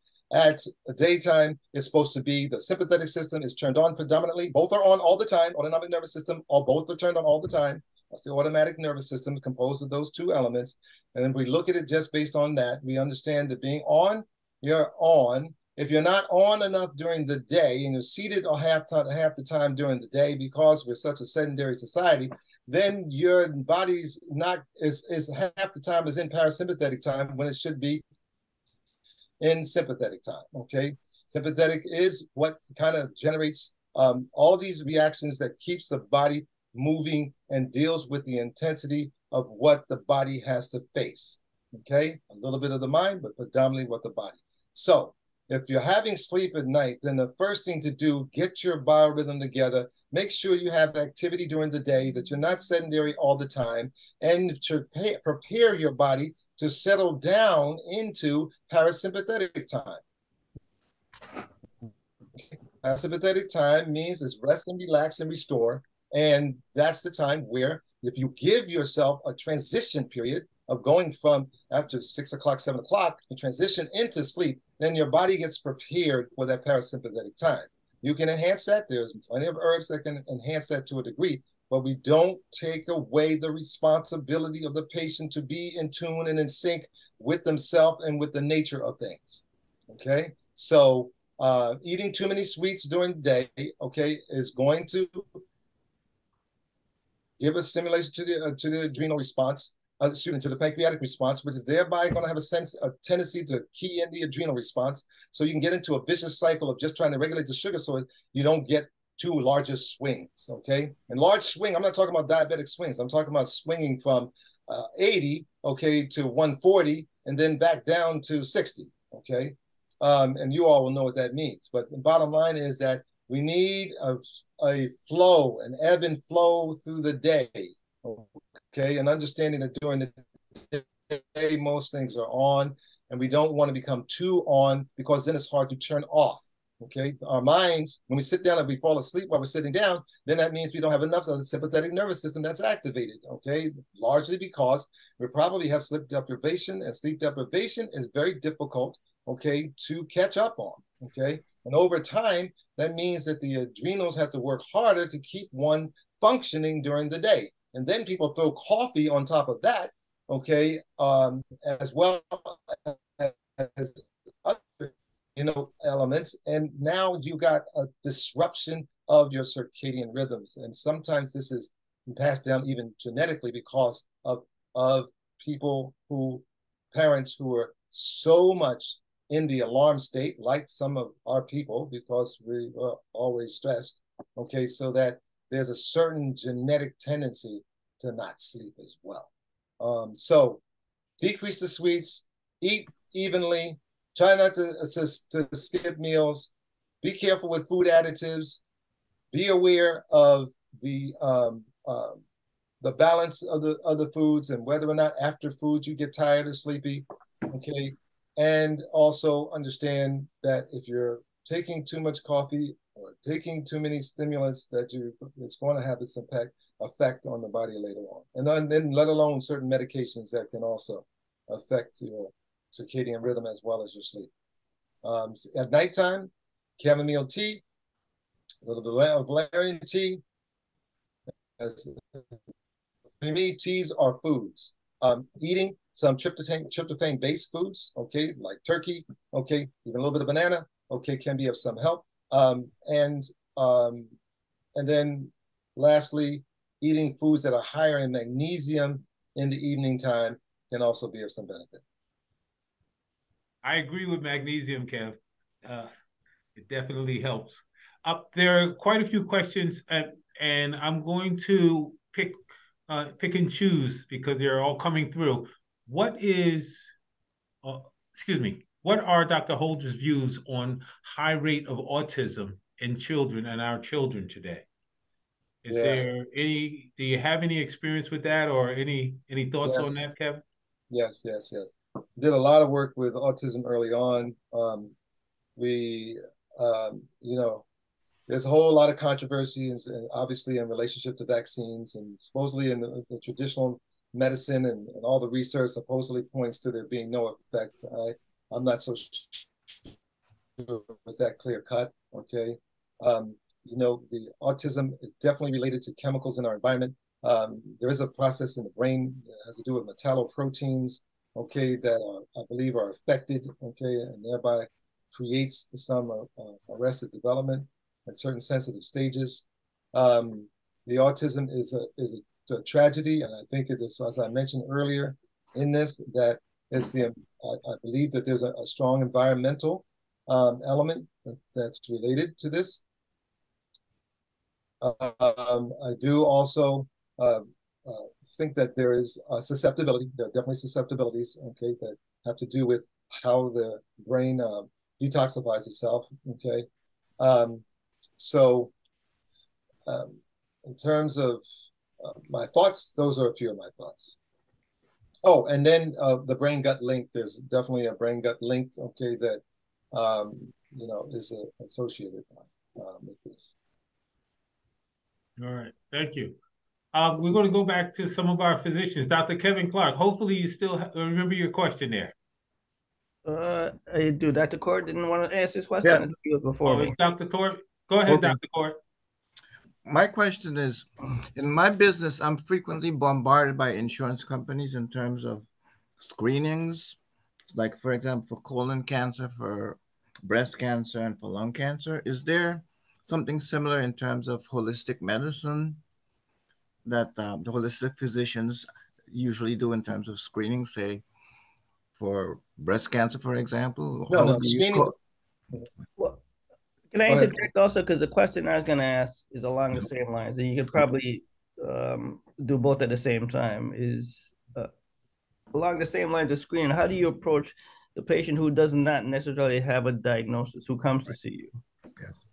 how do you approach that patient? What's your, I guess, workup? What do you, and just to put, I guess, um, some detail. What if they have what we consider pre-diabetes, or their blood pressure is a little bit high, but are not classically would define as hypertensive? Okay, good. Okay, so this relates to the continuum of disease. Okay, and the understanding of, is what I call the age-related process of disease, or geometric path to wellness. Okay, so when a patient comes through, again, I'm going to be looking to understand the patient. I'm going to be doing an examination. Okay, my exam is a little bit more detailed and takes into account other things that are not common done. So I may check the pulse for a certain energetic aspect of the pulse. I may check the iris for certain constitutional weaknesses, check tongue diagnosis. There's acupressure reflex points that I might check to get an idea of the person's level of health. From there, absolutely, I'm a physician, okay? And we have the benefit of being able to see and assess. I don't negate colonoscopies. I think that they're a great boon. We want to prevent, things before it is further along the continuum. We want to make sure that if a person has a polyp, that we also want to take into account that there are certain things that the person can do to stop that abnormal process, okay, of development of a polyp. But in terms of screenings, no. Screenings are a critical point of the beauty of medicine as we have it today. The first screening starts with your interview of the patient. The first screening starts with the examination of the second part of the screening starts with the examination of the patient. So I'm going to be looking at things before they brew, okay, by virtue of certain things that they looked at, like I've mentioned, reflex points, tongue diagnosis, iris, pulse, etc. Okay, to give a sense of where the person is in the continuum of health. Okay, so everybody has a degree of health. It's just where they are in the continuum. Even the person who has MS still has a level of health. Okay, it's all about the level of health and where the person is and what system is involved. So, answer to your question, Dr. Court, screenings are still done, but the screenings start in my case, they start a little earlier because I'm looking to prevent problems, okay, to begin with. So, if a patient comes through, Kevin, then I'm going to be looking at if they're coming through and they're pre-diabetic, okay, or they're, stage 1 hypertensive, then that gives me more time, okay, to mitigate the process and now to look at those things that can adjust that. We look at minerals, okay, it's a large degree in hypertension and health in general. We look at the level of how the immune system and the historical element of the immune system to see, person's risk and as it relates to a little bit of the cancer. If there's element of prediabetes, okay, then we're looking at the body composition, the patient, the waist-hip ratio. We're looking at the family history, okay, and thereby we now intervene, okay, based on that with some natural, quote unquote, natural remedies, but basically how to eat, how to think, how to make sure the sleep is correct, okay, etc. And these things are going to reduce risk. Doctor, would you follow that up with, say, a A1C in a patient you think might be? Absolutely, all the time. Fructosamine and A1C are critical. Okay, critical, because that's giving you as a physician, that's the power in our hand, is to use the technology and use the sophistication of the science, okay, that we have now, okay? So I use every bit of it. I would look at organic acids. I may look at amino acids. I may look at certainly hemoglobin A1C, but not just a hemoglobin A1C, but also a fructosamine, okay? So yes, absolutely. And then, we have the ability to assess, through a profile, what the level of insulin resistance is, even in a patient, okay, that is actually considered to be non-diabetic, but they have a strong family history of diabetes. Right. All right. Dr. Aluya, thank you, Kevin. Excellent. Dr. Aluya, you're next. Yes, thank you so much. I do have two questions, actually. First, talking about the continuum of health and life as a general, especially those of us who are of African descent, one of the matching big issues that we have, in our community that's disturbing us so much and taking a whole lot of our lives is diabetes. Yes. Inculcating holistic care to diabetic management as regards to, today, and in the future. What's your take on that to achieve adequate control and prevent morbidity and mortality and live a healthy lifestyle? That's one. Two, what is... Hold on. That's about 10 questions. Okay. Okay. Go ahead. Yeah. Right. So the second one is holistic medicine is here, no doubt. And in my view, it's something that we really need to combine it to conventional healthcare or medicine to achieve adequate health control. However, medicine is evolving every day. Now with all the new technologies coming up, what's your view on the future of holistic medicine in the face of evolving technologies, AI and all the other ones? Yeah. A very good question. Very good question. And my simple answer, in the face of technology and artificial intelligence, that if doctors do not wake up, they will become extinct.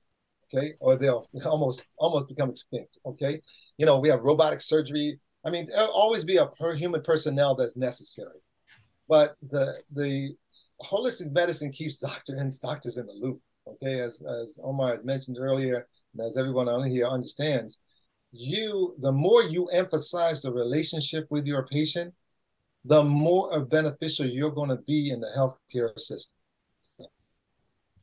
Excellent. So I want to really emphasize that. Mm-hmm. Okay. Yeah. So that's number one. And I also want to say that I don't believe in healthcare systems. I believe in care of your health systems. Okay.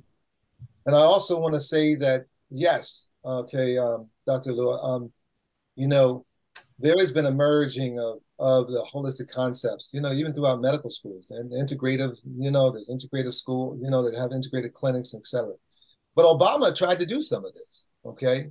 Obama, with the Healthcare Act, okay, really put in some measures to say, no, listen, we need to have obesity looked at, and there needs to be some funding for obesity care, right? Everybody knows this, right? So he put that stuff into the arena, okay, to help us, okay, to better take care of patients. So in terms of diabetes, it's really, again, this could be a symposium, but I'm going to keep it simple.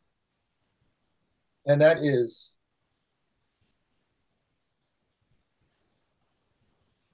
be proactive and be very aggressive as physicians in promoting patients to be proactive, okay?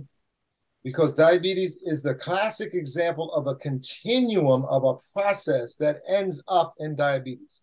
We're talking about type 2, of course, maturity onset, okay? We're talking about, infantile, and we're talking about juvenile, we're talking about a whole different animal, we're talking about an antibodies, we're talking about a genetic,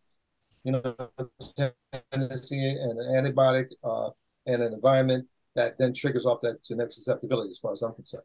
Okay, so in answer to your question, Dr. Lewis, it's really a great question as we're kind of, winding down. And that is that diabetes is the perfect example of people living to eat and living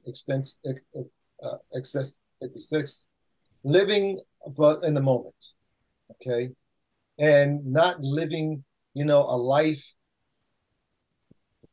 that is really mindful or taking into account one's own being and what's out here that is continually programming us, okay, to be mindless. All the scents, all the foods, all the fast foods, all the tastes, all this stuff is constructed. They have labs, okay, where they test to see which foods people are going to be most interested in based upon the texture, based upon the scent, okay, and based upon the looks. Understand, that there's a whole process out here. If you haven't ever seen the little film called Consuming Kids, and you have kids and you are taking care of kids, you need to look at it, okay? So there's a whole nother level, okay, that has to do with this question of why diabetes is so prevalent. And all you have to know is is just look at your weight, look at your waist, okay? And as you do that, if you are modifying that, then you're going to decrease your risk, okay, for diabetes. Mm-hmm. Thank you. Dr. Salam, welcome. This is first introduce yourself because you can't, but we're so happy that you were able to join us, number one. And then ask your question, please. So my name is Dr. Kareem Salam, board certified adult and child and adolescent psychiatrist. I'm from the city of brotherly love and sisterly affection, Philadelphia. I'm tuning in from that area. Haven't been on a webinar in a while, so it's great to be here. And welcome, Dr. Holder. It's been an absolute delight. I'm coming from a prior speaking obligation, but one thing I don't really have a question, but I have a comment and I have a thought. So someone mentioned autism. The causes of autism are unclear, right? There are several theories, but I do want to clarify something in terms of the risk of autism as it relates to vaccinations. So well, first things first, let's go back. Why more autism? I think one factor is there's a greater awareness of the condition. So you see more of what you know what to look for. So if you have a greater familiarity with the condition, it's easier to see. And so I think there's that issue. And in terms of the link between autism and vaccinations, there's the link has been thoroughly debunked. However, I think there is a small but very strident group of folks similar to folks who don't accept election results and who don't accept reality as most folks see it, who are very loud, they're very combative, they're very argumentative, and they want to create doubt. So the problem I have with doubt is the same thing with climate change. So if you create doubt, then you could defeat regulation. And so I just want to be responsible. And I want to mention that among the greatest medical interventions established in the 20th century were vaccinations. And I think any pediatrician would agree. So I think it's clear that the audience should understand the importance of vaccinations and that we beyond a shadow of a doubt, we really established that that link is the literature to support that link is virtually non-existent and highly controversial, but we have a very small strident group of advocates for this position. And I just want folks to be careful and to be knowledgeable. Excellent. Thank you very much. Thank you. Dr. Ali. Yes, you've been patient. Hi, Dr. Holder. I am really appreciative of you speaking today. And, you know, some of the topics we discuss here are extremely important and outlines really the variability we see in medicine. Now, as a gastroenterologist, about a third of my practice is what I call functional GI diseases, where people come in. I see people for a variety of reasons. I do colonoscopies, et cetera, but they've got something wrong with the actual function of the gut. And you've said a couple of things here which have really resonated with me in a great way, because these are some things that I say to my patients. But, you know, as somebody that's gone through medical training, gastroenterology training specifically, we don't quite understand as much about it, but I do think that integrative medicine has a better hold on this. And that's that parasympathetic, sympathetic overlay in the way the enteric autonomic system of the gut functions, right? And, you know, a lot of times people come in, they see me and they say, oh yeah, well, what can we do? And what medicines can we do? And I agree with you. We got to talk to the patient. We got to get that history. We really got to dive down, do the appropriate screenings. But then, you know, where I actually am finding more effectiveness than anything else I've ever done in my over 10 years of practicing now are finding the more natural ways of solving that problem, right? Peppermint oil, an extremely effective measure in gas, bloat disorders, bowel regularity, fiber feeding the microbiome, feeding the gut, right? For increasing butyric acid, which is a food for the gut. And really moving away from a lot of the, some of the, if you were to say kind of medicines, prescriptions, even some supplements. I mean, some of them are very helpful. I guess, where I'm struggling in my evolution of learning more about things is how the microbiome plays into all of this. The microbiome, I feel, is the center of disease, of pathology, not just in terms of physical health, autoimmune disease, mental health as well. And as we learn a lot about this, and as we globalize and we eat foods with that are more processed, food dyes, carrageenan, food textures, these are all things that I do have I feel that they are very intertwined with how the microbiome works. I guess, do you have any comments to the microbiome and how this can also affect things from a digestive health, or even beyond that, from integrative health, and how you manage that, or how we can try to bridge a little bit of more of the microbiome with integrative medicine? So you're right on target. Interject for Omar first. Can you just tell us what the microbiome is first before? Sure. So the microbiome is essentially the gut microflora, right? It's the bacteria that live in the digestive system. It's the bacteria in your colon, right? And not just your colon. Not just colon, everywhere. Small bowel, colon, it's in the gut, essentially. And it aids in digestion. It aids in bowel regularity. But it also translates, what we're learning is that it also translates beyond the gut, in terms of just general health. There's a very popular wave of using probiotics for general health as well, right? Which essentially is designed to kind of help feed the gut, if you will, and flourish the microbiome. We're starting to see even things like stool transplantations for certain disease states. And we're seeing it, I use it in one particular situation, which many of you know is something called an infection called C. diff. But then now that we're evolving and, integrative medicine, I think it's here to stay. It's the future in a lot of ways of how we're approaching medicine. I'm trying to find my way as a gastroenterologist is how to integrate it better. So, the microbiome is critical to the foundation of health. If I were to talk about anything from a holistic perspective, it would start with the gut, okay? Because that's the thing that's most modifiable, and it has a ramifying effect, right? It has an effect that is going to go from the actual internal hollow of the gut to the mucosal of the gut, okay, all the way through the levels of the gut to the serosa, and then into the immune system, and then through the liver, and then to the rest of the entire body, okay? Because the immune system and the gut are largely tremendously connected, okay? 70% of our immune system is in the bulk and gulf, the gastrointestinal associated lymphatic tissue and the bronchial associated lymphatic tissue. That then creates an effect that is going to be related to autoimmune diseases, inflammatory conditions.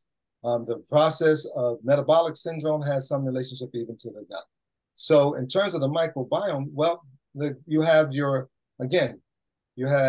the intestines, which starts off with the mouth, and the digestive function, the enzymes that are secreted, that are supposed to be secreted through the mouth to begin the digestive process, and then down through the esophagus into the stomach and to the jejunum, the duodenum, jejunum ileum. So all of those areas have very, very, very specific effects. And now what we understand is that if these things are going to be thrown off, it oftentimes starts with the gut. So you are very nicely positioned to have this conversation at the end of this session, because really, if we're going to talk about where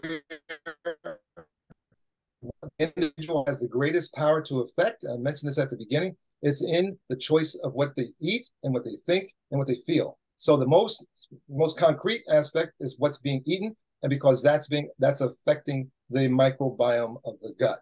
If you don't chew enough, you're going to affect the microbiome of the gut. Okay, so there's this whole issue of biofilms is really related to the gut. Okay, I'm not sure if you're familiar with them. Okay, but it's really critical to understand. Okay, these biofilms set up for an immune responsiveness or lack of responsiveness that then relates to many different diseases. Not only do we have C. diff, but we got Klebsiella that's housed in the gut. I've done multiple stool samples on patients to look at their profile. Some people have no lactobacillus whatsoever. Some have the wrong type of the combination of bifido and lactobacillus bacteria. So speaking to you specifically, you are headed in the absolute right direction as a GI doctor to really understand this because that's your area. And many are giving Pepcid and giving Villisec and giving Nexium and forgetting about the aspects of the patient and on a biological standpoint as well as on a psychological standpoint. You can affect the microbiome by what you think, okay? You can affect the microbiome by what you do and the type of stress that you have during your day.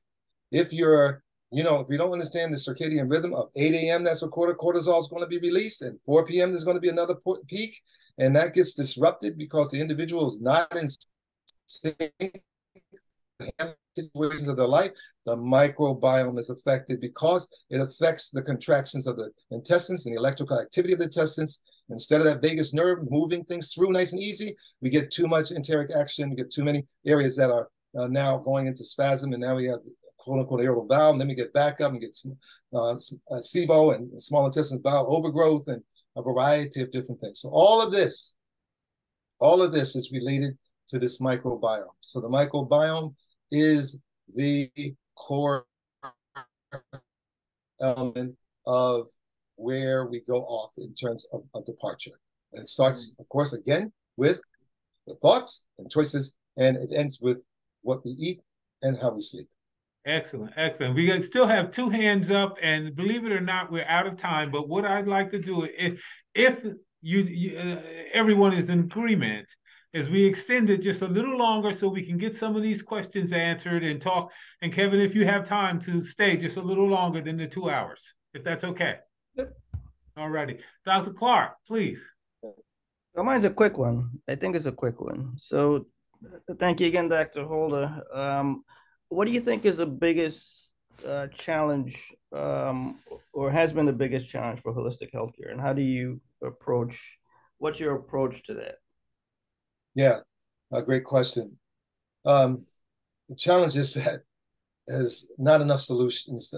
It takes time, to map out a case and come up with a solution, especially the further the individual is along the continuum of disruption of one's function. Also the challenge is patients coming in and thinking, okay, that they're just going to take something else, okay, to take care of a problem. Where a holistic standpoint is not about what you take, it's about what you do and how well you are integrated with your own body, how well you're mitigating your genetics and through your lifestyle. So the greatest challenge is still dealing with patients and helping to move them along the continuum of health.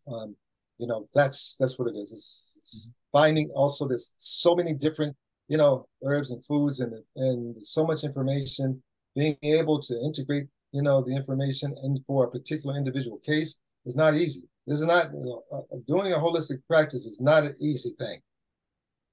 So I hope that answers it a little bit. Excellent, excellent. Dr. Salam, one more time. So again, this is really useful information. Dr. Holder, 2 questions. One thing I've encountered in my reading with supplements, and I don't know if this came up, is that they're not necessarily regulated, so you don't know what's in the container. So is there any suggestion you have for that? Yes. Now, but before you answer that, ideally, it would be great to not have to take supplements and to get all the nutrients you need from food. So there's the supplement question, any approach you have for making sure what the label purports is consistent with what's in the bottle. And are um is there a reliable list of inexpensive foods that people could purchase to, I'm sorry, that people could access, of foods that could be purchased to meet nutritional requirements so that you don't have to buy the supplements? I'm looking for dietary low-hanging fruit. You want your vitamin A? Go here. And so on and so forth. Yeah, yeah. Okay. So again, this is more of a symposium and workshop question. But I will say that the answer to your question is, number one, in regards to supplements, I always tell patients, please don't buy, vitamins and supplements off of Amazon. Okay. Say that one more time, Kevin. Please do not buy and rely on supplements from Amazon. Hopefully Amazon is listening to me right now, I'm sure. But so what, I guess. Don't buy the supplements off of the Amazon, okay? If you're talking about regulation, okay, the Amazon is not regulated, okay? It is a distributor. Anybody can go on Amazon and they can repackage anything, okay, and have half of what it originally started with, and thereby have fillers, okay, in the ingredients, okay? So that's number one, Dr. Salam, okay? Number two is in terms of GMP, there are regulations. There are regulations, okay? Nothing is perfect, not even with the drugs. Listen, let me tell you something. We talk about regulation on drugs. I'm sorry, it's not as strict as we believe it to be, okay? It's still about batches, and it's still about, a whole nother discussion in regards to how that takes place. But in terms of the regulation of supplements, and in terms of buying getting what you paid for, there's some companies that are more reliable than others, okay? Unfortunately, so even as quickly as I say that, what has happened is that whether it be pharmaceuticals or whether it be nutraceuticals, it's about the dollar bill, okay? And just like pharmaceuticals, if we think, again, you seem to be very, straight with the system, and the system is got its perfection. But I will tell you that pharmaceuticals, can be bought, okay, just like a person can be bought. Meaning that as we don't know exactly what we get. You know how many recalls we've had? You know how many problems with the different drugs that we've had? Okay, and drugs not working, drugs being cut, on and on and on. That's just the ones that are found. Well, the same thing can happen with nutraceuticals more now because they've been bought out by pharmaceutical companies. Okay, Solgar, okay, is bought out. There's no longer a company. Pure Encapsulation has been bought out. Okay, there's been ones that I've relied upon over years because of the fact came trying to do a good job. Pure Encapsulation, Douglas, okay, Metagenics, etc. These are companies that were responsible for a lot of the nutraceuticals. And the problem is, okay, that they no longer operate as individual companies. Many of them are now part of larger conglomerates, okay? But bottom line is, we do the best we can, okay? Don't buy off of Amazon. Be careful with Vitacost. Vitacost probably a little bit better than Amazon, but you still have to be careful.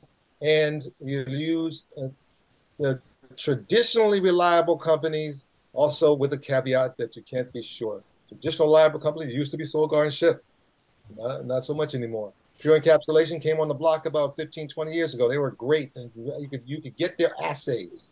I could get the assays, okay, on them, okay, to make sure that they had what I needed in them, okay? So I think if you're going to, people out there going to a physician who is going to recommend, hopefully they'll be somebody with a truly holistic perspective, and they will have done their research to be able to guide the patient population a little bit better. That's all I can say. You have to be careful. There's no perfect world. Okay, no perfect world. That's excellent. We're going to have to. We're so privileged this time to have you come on and talk about a aspect of medicine that I think in our culture is a major part of who we are and what we do and our lifestyles and how we eat and how we support ourselves as health wise. I think it's so important that we understand that, in health, physical, emotional, as well as spiritual, is all equally as important. And, I really feel over the years that I've practiced medicine that 50% is healing is how you think about it, is how what whether you're a positive mind that you're truly going to get better. This body that we have is a marvelous, marvelous um, bunch of cells that are all working together. And if they work together positively, I think healing is just going to happen, and I truly believe that. So, Kevin, what you do is so important. How you do it is so important. I just think that we as a group of physicians should know more about it, number one. And number two is that the common public out there should understand that it's available.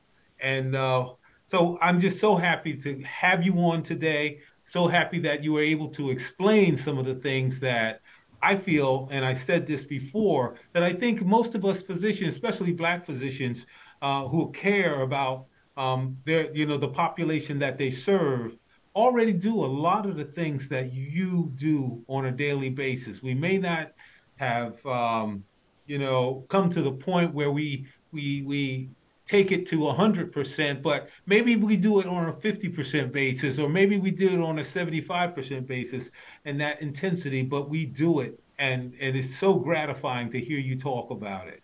So I'm just so happy that we're all here today. Thank you, each and every one of you, for coming on and being a part of this webinar. We look forward to having the audience come back to us next month. Let me just end by saying thank you, OBHealthy, once more for allowing us to use your platform to bring this webinar to you. It's so important for our communities to understand what health is, how we can do it from a better perspective, and how we can, as Kevin say, heal ourselves. Be mindful of what's going on in your body. Okay, understand that every second Saturday we're here. We're here, and please come and type in your medical question. We're here at 1 o'clock to 3 o'clock, and we'll welcome all your medical questions. All you have to do is go to OB Healthy, hit the physicians tab, sign in, and be a part of us. All right. It's all about caring and sharing. Tell your friends, tell your enemies, tell your comrades, tell your church members, tell everybody that we're here because we're here to help our community. The last thing and the most important thing that I'm going to say one more time, don't change any aspect of your medical care until you consult your physician. Only your doctor can truly take care of you from a medical standpoint. All righty. And if you want to see any of our past YouTube webinars, just go right to YouTube, or you can go into OB Healthy and hit the YouTube channel, and all of them come up. And please take a look at them. We have so many topics that I think is just needed in our communities that you should understand it from a Black physician's perspective. Thank you very much. In closing, I would just like to say thank you, each and every one of you. Thank you. Thank you. I will see you next month, same time, same station. And until next month, I'm going to say peace. Bye-bye, everyone. Thank you. Take care. Thank you. Bye-bye. Please reach out to me if you want further discussion. Good fellas. Okay, thank you for having me, Omar, once again. And remember, one's health is one's wealth, and one's health is the most precious gift that can be given. And look forward to continuing this. I do have a community of health that we have, and certainly you can look to be as well. So excellent. Thanks again, Omar. Thank you, Kevin, for coming in. Dr. Holder, thank you very much. All right. Peace, everyone. All right.